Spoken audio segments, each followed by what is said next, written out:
ऋषि ने अपने पुत्र नंदी को संपूर्ण वेदों का ज्ञान प्रदान किया। एक दिन सिलाद ऋषि के आश्रम में मित्र और वरुण नाम के दो दिव्य ऋषि पधारे।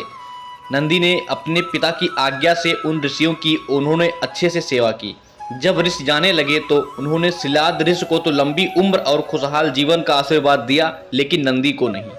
तब सिलाद ऋषि ने उनसे पूछा कि उन्होंने नंदी को आशीर्वाद क्यों नहीं दिया। इस पर ऋषियों ने कहा कि नंदी अल्पायु है। यह सुनकर सिलाद ऋषि चिंतित हो गए। पिता की चिंता को नंदी ने जाकर उनसे पूछा, क्या बात है पिताजी? तब पिता ने कहा कि तुम्हारी अल्पायु के बारे में ऋषि कह गए हैं, इसलिए मैं चिंतित हूँ। यह सुनकर नंदी हंसने लगा और कहने लगा कि आपने मुझे भगवान शिव की कृपा से पाया है, तो मेरी उम्र की रक्षा भी वही करेंगे। आप क्यों नाहक चिंता करते हो? इतना कहते ही नंदी भुवन नदी के किनारे शिव की तपस्या करने चले गए।